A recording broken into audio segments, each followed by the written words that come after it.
This is Pet Life Radio. Let's talk pets.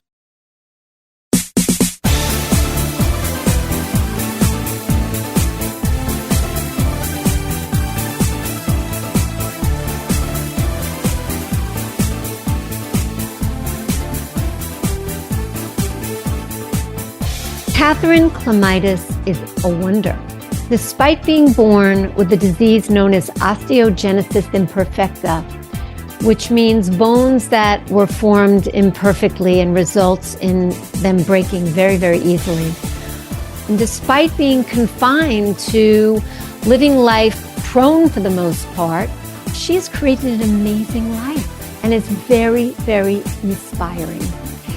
One of her talents is as an artist, and she paints beautiful pet portraits, among other things.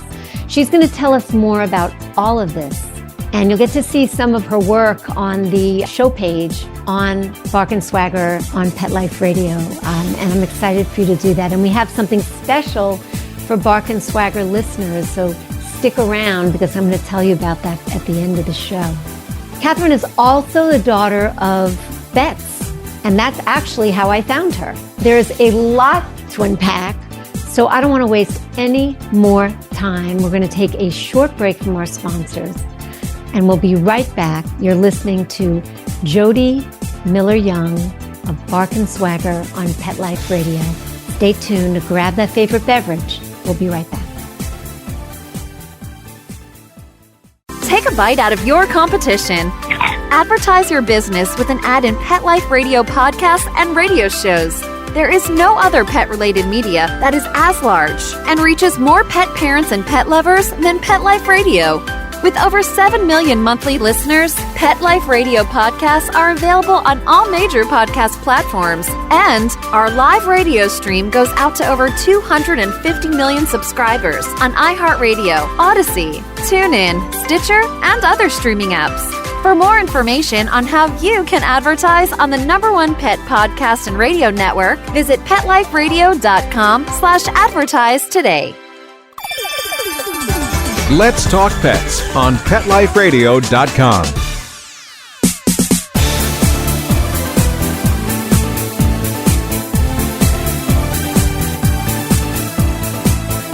Welcome back. You're listening to Bark and Swagger on Pet Life Radio, and I am Jody Miller-Young.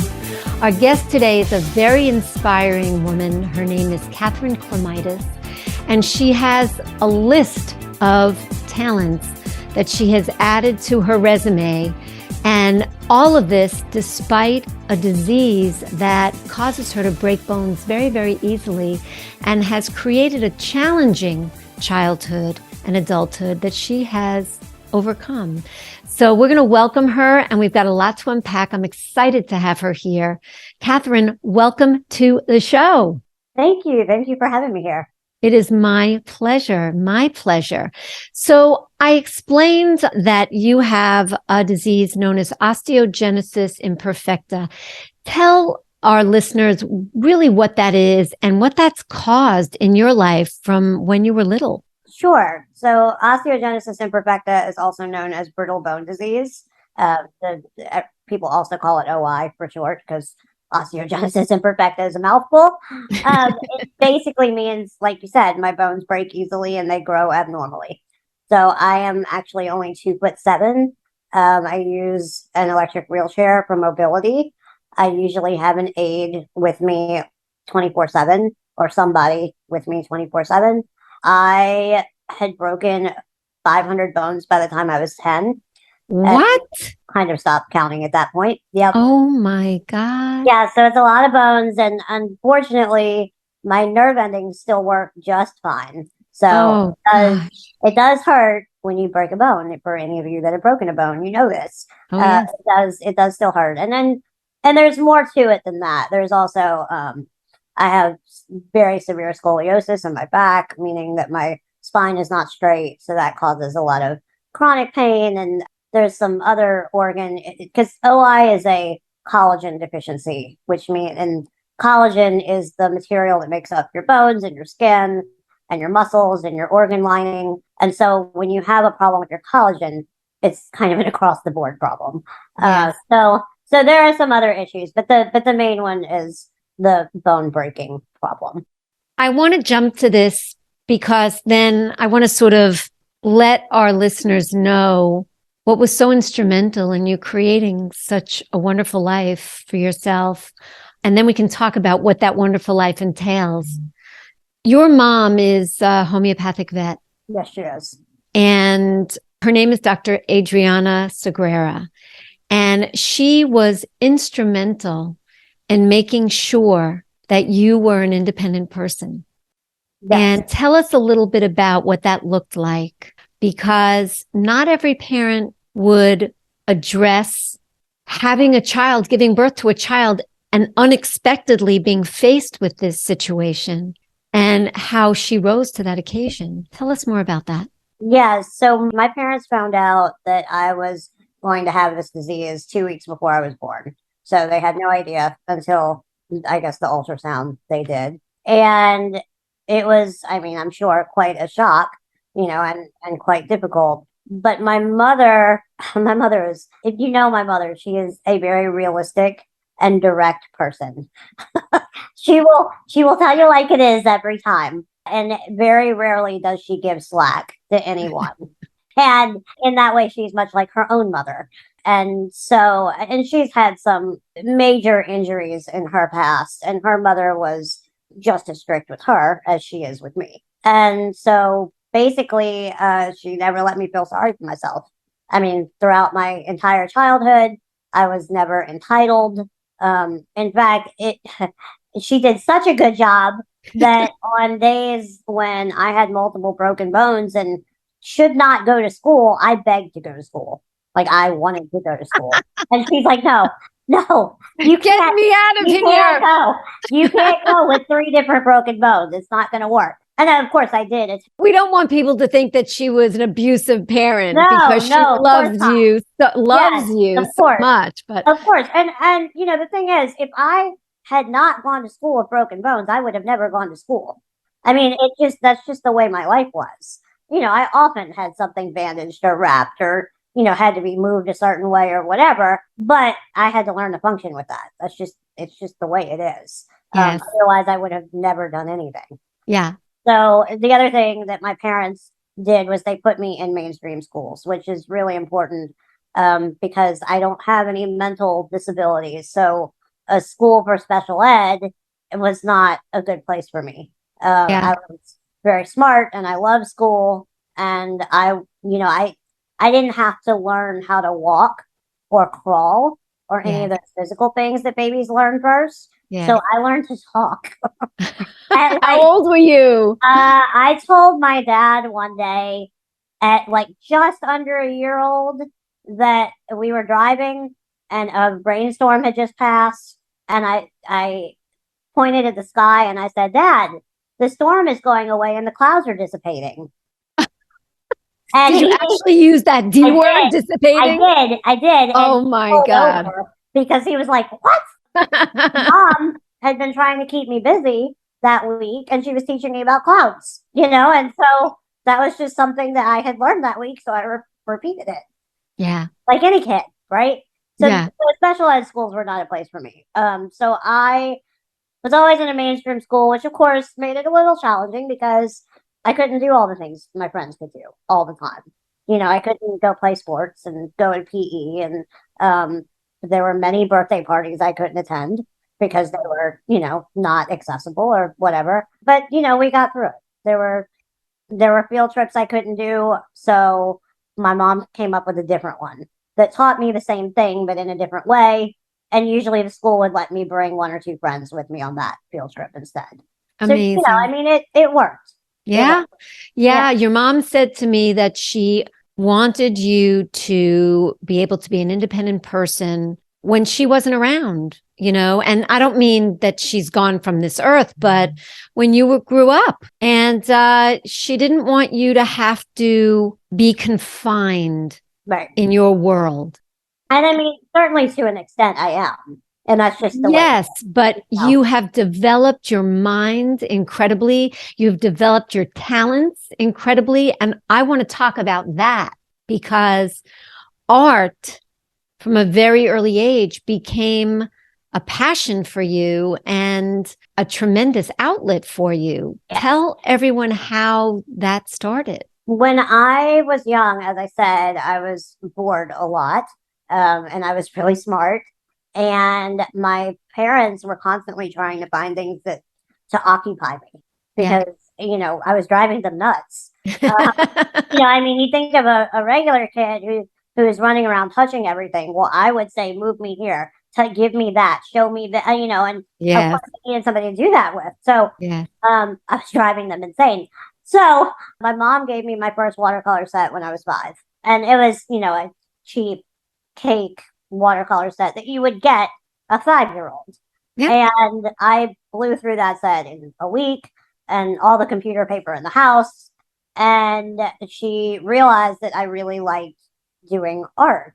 And as I continued to do it, it turned out that I was actually pretty good at it as well. I mean, certainly I was still young. I was still 5, 6, 7, but for a 5, 6, 7-year-old, I was decent at it. So she and my dad got me enrolled, of course, art in school, but then also I had private lessons with a variety of teachers. I had summer camps, like every art summer camp within a 20-mile radius. And it was great. And she would even do clay and sculpture with me sometimes.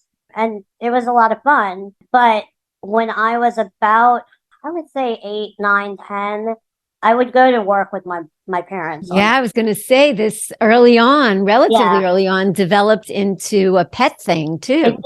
It did. So I would go to work. Let me preface this too with, I have never not had a pet. Okay. I have never not had multiple pets in my house. Yes. I'm the daughter of 2 veterinarians. Yes. It doesn't happen, right? I currently have 5 dogs who hopefully will be quiet for the. I've got 3, so don't worry about it. Mark has. Yeah. But, so I would go to work with my parents, especially on the weekends when I wasn't in school. And being bored, I would bring my paints and sit in the waiting room and paint the clients' animals just because it was something to do. Yes. And before long, the clients were actually asking me to paint their animals, or they give me pictures of their animals, and then they started paying me to paint their animals. And as a 10-year-old and a preteen, when you're making money and you're pretty darn cool. Yeah, I mean that's pretty awesome. Now the catch-22 with that was my mom said, "Oh, you're making money? Then you can buy all the things you want. But it's not your birthday or Christmas or some other special occasion." God bless mom. It is. But it's really good because it taught me how to manage money when I was a kid. And so today running my own business, that's a really great life lesson to have learned. Yes. Absolutely. So you did these pet portraits and you actually have 1 or 2 with you. Plus you'll be able to see more on the Bark and Swagger page of the Pet Life Radio site. This is Lexi. These are both my dogs. But this is Lexi. She's a Sheltie. Yeah. This is Paisley. She is a Pomeranian Papillon mix. It's really good. She's a mess. When you see them on the Bark and Swagger page, you're going to notice that Katherine captures the soul in these animals, the eyes, the expressions. And I've asked you about that, Katherine, like, what's your process when you take on a, commission to do somebody's animal? So usually the process, somebody asks me to do a pet portrait, I get pictures from them. I prefer to get 2 to 4 pictures. Sometimes if the animal has passed away, I can only get 1. It just depends on what they have. And then, I usually ask them to tell me a little bit about the pet, but a lot of times I don't even have to ask because that comes with the request. Yes, everybody wants to talk about their pets, right? And so, I learn a little bit about them. Of course, I never meet them 9 times out of 10, but it's kind of like when you look at a picture of a person, you can tell a little bit of their personality, and you can tell, kind of whether or not they look like a nice person or not a nice person. And I think it's the same. I think it's the same with animals. You can tell enough, right? And so I do all of my paintings with the pretense that I love all dogs. So I think they're all nice. So yeah, so I get pictures and then we do a little bit of paperwork and I paint their animal and then either get it to them or ship it to them. And yeah, that's pretty, and I work only in watercolors. I've done, as I said, my parents got me into a lot of different media as a child, but this is just what I've always gone back to. Watercolor is just, it's just what I like. And I like working with other media just for fun, but not as a profession. This is my wheelhouse. So, Yeah. I mean, you're a graphic artist. We're going to get to all that, but you also have a passion about painting wild animals. I do. Talk about that. I love all animals. I love painting all animals. One of my favorite things to do is to go to the zoo and just watch animals just because, I mean, I think it's just fun and it's interesting and it's interesting to see their behavior and how they act. And again, you learn about their personalities. So I kind of, from a business standpoint, my business is kind of cut into two areas as far as painting. So there's pet portraits, which is much more like a job because it has to be exactly like the picture, right? It has to look like that person's pet. But when I paint wild animals, I get to have a little more artistic license and kind of do what I want, change the background, change, if I paint an egret and I put the feather in the wrong place, as long as it looks good, nobody cares. Yeah. And nobody knows, you know? So, it's a little more relaxing, but I also take those paintings and put them on products and sell products through my website. Yeah. And you have an Etsy store too, but we'll talk about that later. Yeah. Yeah. Now you told me one of your like all-time passions is live music. Don't tell the story. We're going to do that after our short break. But how did you get into live music and when did it start? What are some of your faves? Well, my parents always listened to music. So my dad played guitar, never in a band or anything, but just for fun. Yeah. And he wrote songs. He wrote a lot of parodies. We'd throw this Christmas party every year and he would do a show every year. And it was a lot of fun. But, I grew up listening to Elton John and Rod Stewart and Fleetwood Mac and, that era. My dad also really liked country music. I had several aides when I was young that liked country music. So that has kind of always been my favorite. Okay. I'm a country person. I don't know. I've always connected with it well. Part of some of my favorites right now, I'd have to say I love Little Big Town. They just put out a new album. They're great. I love Sugarland. I love Luke Bryan. But, I also still love Rod Stewart and Elton John and Fleetwood Mac. And that was sort of your bread and butter growing up too. Yeah. And, also I live in New Orleans. So, yes, the music scene is incredible. Absolutely. Here. We get great music just on the streets. Yes, so, yeah, you do. You do. And I went to my first concert when I was 10. So how do you manage a show? Like i.e. the crowds and everything else. How do you manage that? I go with people I trust. That's the biggest thing. I like to be in the crowd because when you go to a concert, it's an experience, right? Yes. So if you're sitting in the back and you're not interacting with the crowd or the performer, it's not nearly as fun. So I like to be in the crowd as close to the stage as possible. But I have one friend that I travel with a lot. We met stalking Sugarland at a concert. But anyway. We'll have to hear more about that. Yeah. But we became lifelong friends that day. And we traveled to Colorado. We traveled to Wisconsin. I mean, we traveled all over following our favorite bands. And, wow.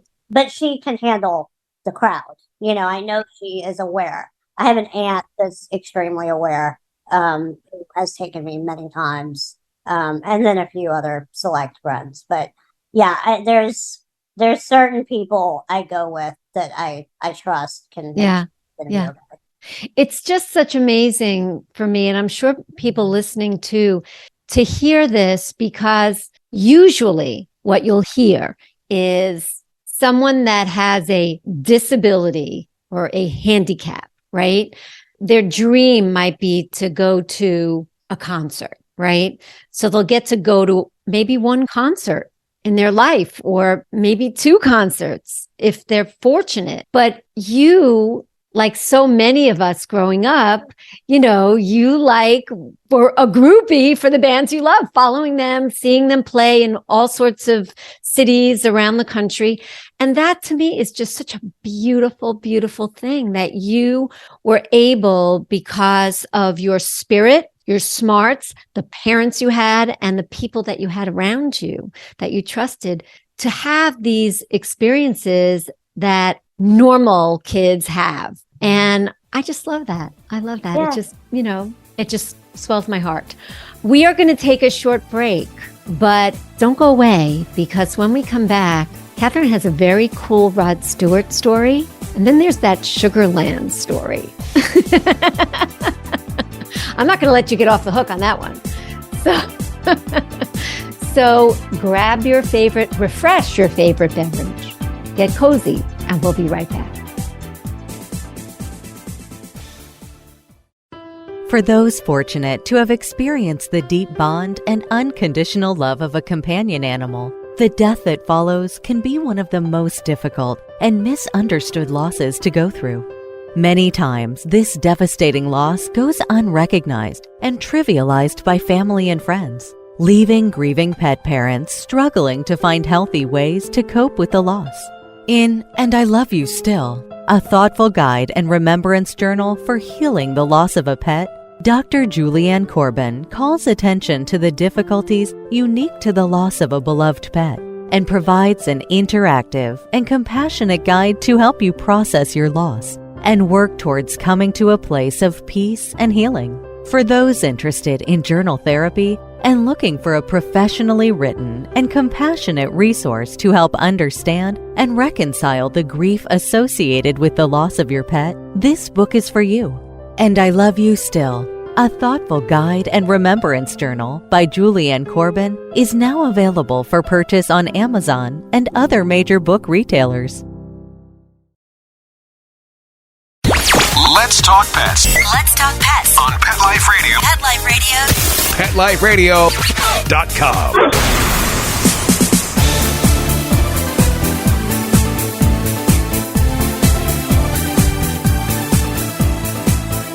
Welcome back. You're listening to Bark and Swagger on Pet Life Radio. I'm Jody Miller-Young, and we're here today with Katherine Klimitas, who is an amazing woman, an artist, a graphic artist, a live music fanatic, and a really cool person. So, Katherine, you've got a really cool Rod Stewart story. I do. Tell us about this. I do. So actually, let me tell the Sugarland one first. Okay. Because it kind of sets up. Okay, so, oh goodness, this was in 2009, so 13 years ago. Yeah. My aunt, who I mentioned, takes me to concerts sometimes. My aunt took me to Jazz Fest to see Sugarland. Jazz Fest is it's not a jazz festival. It's a huge festival that has jazz, but it is a huge festival in New Orleans every year that spans 2 weekends, and we have entertainers both locally and then internationally. Big and international. Yes, huge. Yes. And so Sugarland was there one year, and I begged my aunt to take me because I loved them. And she did. And then after their set, there's the way the festival's set up, the buses park where people can get to them. And so we went around back of the stage and kind of sat outside the buses with a group of people and stalked the band, basically. They let you go back there? Oh, yeah. Well, the way it's done, I mean, there's a barricade, but you can see the bus and they can see you and, Got you. Yeah. But we did not end up meeting them that day. However, if they ever listen to this interview, they will say, "Oh, we know who she is," because we have met them many, many, many times since. So my friend and I met that day.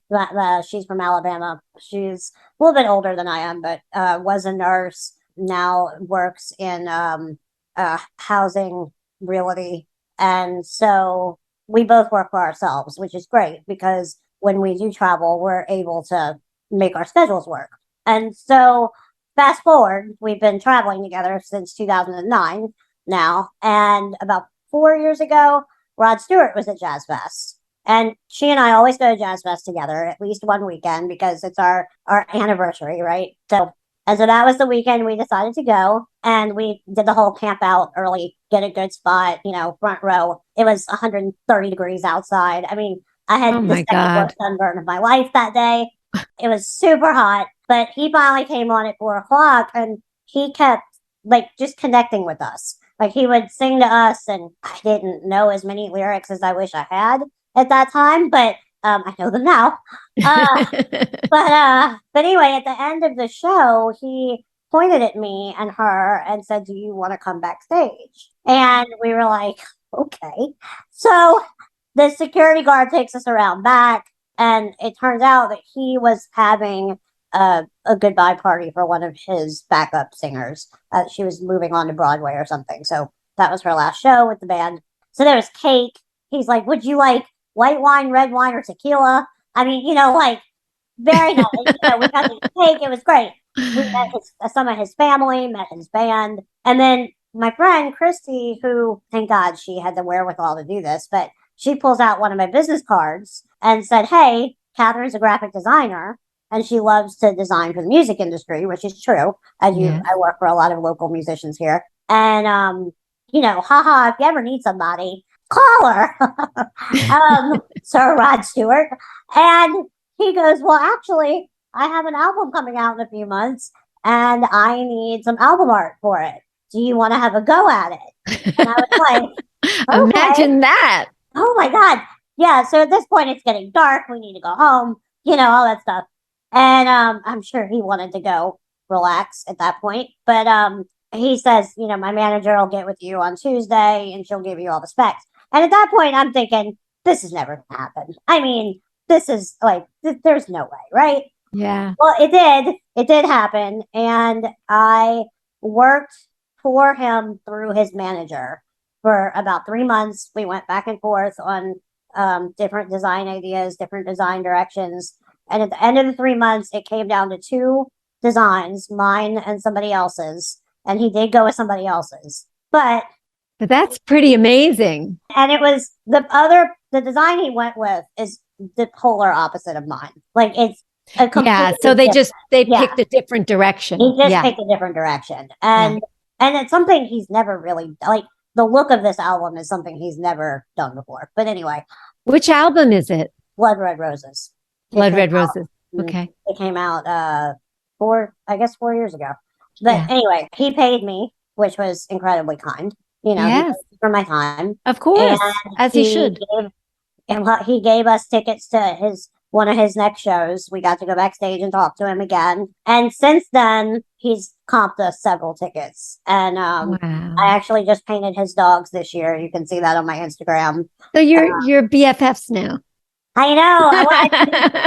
It was incredible. I mean, and you meet these people and you hope they're kind, and you hope they're everything you want them to be. And he is the perfect example of that. I mean, he is such a nice, the last time in May, we went and saw him, and we went backstage and talked to him after the show. And he just sat down and talked to us for 30 minutes about his life, about his dad, about his music. And it was such a real conversation with this man who is he's knighted. I mean, it's it was incredible. And he's an incredible person. I would recommend seeing him at a concert. That is amazing. Well, we're going to go a different direction now too, because we're going to go back to pets and dogs specifically. You and a neighbor of yours created a really fun project about breed-specific dogs. Yes. Breed All About Us. Yes, tell us about that. This is our book, Breed All About Us, and it features 64 different dog breeds in it. Okay. Some common, some not so common. And so, as I said, I put my paintings on products to sell to make money. And because it's nice to be able to bring art into your home a different way. Absolutely. Right? Rather than having to buy an original piece. Absolutely. Things that people can actually use every day. And it's often more affordable to buy, a trivet rather than an original piece of art, right? Yes. And so I would do these fairs and festivals, and people would say, well, do you have a pillow with a pug on it? Or do you have a blanket with a lab on it? And I'm like, no, because I paint people's dogs. I don't just paint random dogs. And so I said to myself, okay, this is getting ridiculous. I'm going to have to paint the most common breeds I get asked for. And I'll put So them you're on ready. right, so I'm ready. And so I said, okay, I'm going to just do these 4x6 paintings. They're not big. They're, I can scan them and blow them up if I need to. They're relatively fast, because they're so small. And I'm just going to do it. Well, the plan was to do like 8 or 10. It turned into 64 and it was hard to limit it to 64. You're just an overachiever, Katherine. I know. Let's face it. People called me that in school too. But as I was doing it, I had a friend come over who was actually my jewelry teacher when I was growing up. It became a really very close friend. And she happened to come over in the middle of the project. I mean, I think I had like maybe 30 of them done. And she's like, you should turn this into a book. And I said, yeah, but I don't want to write a book. I've already written a book. It's a lot of work. We're going to talk about that too. It's a lot of work and I don't feel like writing a book. And so she's like, well, you could collaborate with somebody. Well, it turned out the timing just worked out that my neighbor was taking a leave of absence from her regular 9-to-5 job. And she loves to write and she's a great writer. And Perfect. she's like, well, I'd like to submit for to write this book. Because I was also talking to somebody else that I did not know at the same time. And I said, okay, y'all both submit excerpts and let's just see what works. And hers was great because it was from the dog's point of view. It was very personal.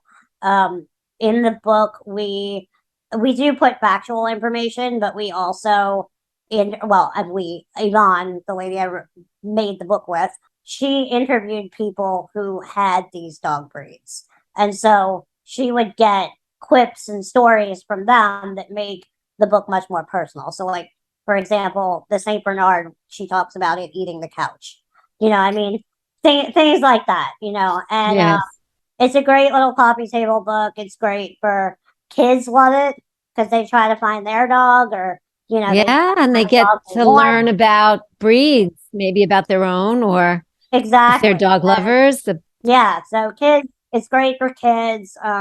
Great for adults, great for dog lovers. So yes, that is available. And when you order through my website, Yvonne and I both sign them. So very nice. Very, very nice. Now you wrote another book and this is your story. So this is my story called Looking Up. And it began as my college senior thesis. Oh, wow. Yeah. So at Loyola, I went to Loyola University, New Orleans. For your final project, basically, as a senior, you do one project that spans a whole semester. And at the end of the semester, your class has to put on a show. So you're responsible for the invitations and the media and the promotions and the food. And you're you're responsible for everything. And how the show gets hung. Like as a class, you have to go into the gallery space and hang the show. And I mean, it's a whole, it's a big deal. And what happens is the first night, they call it the soft opening, but they have the local industry come. Mm-hmm. So it's it helps you look for job connections and things like that. And then it's open to the public after that. But we were given the task to do a project only we could do. That was it. Like that's the only guidance we got. And so we had to present 3 ideas to our professors. They helped us narrow it down. And this is what ended up happening. And then I had a local publisher afterwards pick it up and publish it after I graduated. Wonderful. And this is your story about being born with and growing up with this disease. Yeah. And it's got a lot of photography in it. And it's like 90 pages, also a coffee table book. It's quick, but it's good. You also have a sense of humor in your writing. You do. And so it shifts it from being oh my God, oh no, to a real human story, and you can kind of see you through the pages. So, well, thank you. Yeah. I mean, there's some of that, oh my God, oh no in there for sure. But I mean, there are some really funny things that have happened to me because I have OI. And I mean, they're pretty funny. They're ridiculous. Is but they're there pretty one funny. ridiculous funny you can think of that you would want to share? Oh, goodness. No pressure. It's off the cuff. The one off the top of my head is alcohol related. Is that okay? Does that matter? Yeah. I Okay. think adults are listening to the Okay. show.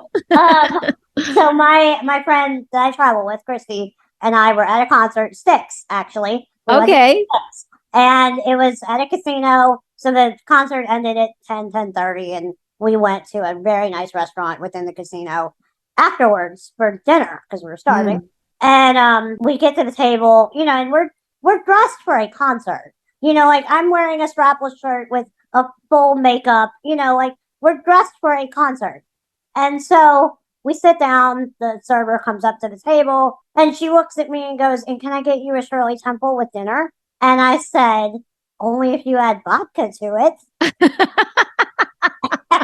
and the woman, I mean, she just about fell over. We actually got 3 drinks that night because she felt so bad.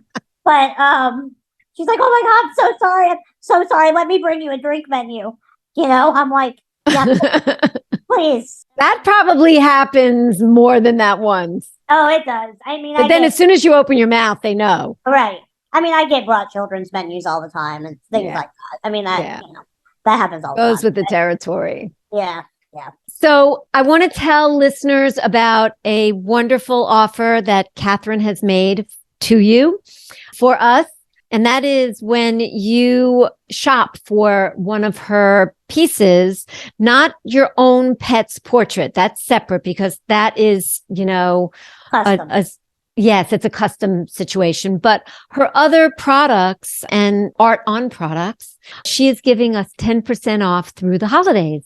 So they make beautiful gifts. She's got great stuff. There will be a link underneath this video on the Pet Life Radio YouTube channel. So you'll be able to go to Pet Life Radio on YouTube and just scroll under the video and you'll see a link to her Etsy store and a coupon code. It's Bark Swag, right? That's what we did, right? Yep. The Bark Swag, yeah. Yep. And you put Bark Swag in and you'll get 10% off of anything in her shop. And if you want to commission her for a pet portrait, there'll be information there where you can reach out to her. And the last thing that I want to talk about, which is your day job, which you love, is as a graphic artist, graphic designer. Just tell everyone, because you never know who's listening out there, what outside of album projects for Rod Stewart, what kinds of projects do you do and that people might want to consider you for? Because and then we'll talk about where people can reach you so they can see some of your work. Sure, absolutely. So I do a lot of work for small businesses. So any kind of branding, logo design, or anything branding. So business cards, letterhead, whatever that entails. Any kind Logos. any kind of promotional, whether it's print or online. I do social media management. So right now I'm working with a couple of nonprofits locally, and I'm managing all of their social media and all of their email correspondence. And so that's been busy. Yeah. So I do a lot of that. The only thing I don't do is code for web, but I have somebody I work with who does. So I still do web design, and he is a miracle. So it's included in your repertoire because you have someone that you work with. Exactly. Yes. So we work on that as a team. But it's pretty much whatever. I do personal invitations. I do, basically whatever. So all visual branding, marketing stuff. That's amazing. So tell people where they can find you. So the easiest way to find me is on my website, which is KAKArtNola.com. You can also go to KatherineKlimitas.com and it'll send you to the same place.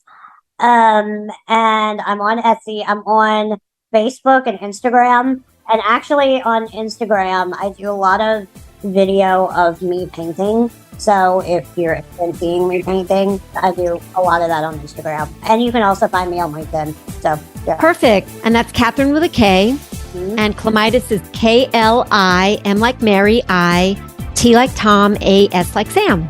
That's correct. So thank you so much, Katherine. It has been an absolute pleasure to speak with you today. Thank you for being on the show. Thank you. And thank you all for listening. Thanks to our producer, Mark Winter. Mark, you make us sound so good, and we love you for that. My passion is living stylishly, animal rescue, and health. So tune in next time to discover the designers, home decor, rescue stories, and health experts with great stories to share and important info to share. So until next time, when fierce fashion calls, bark and swagger. Let's Talk Pets, every week on demand, only on PetLifeRadio.com.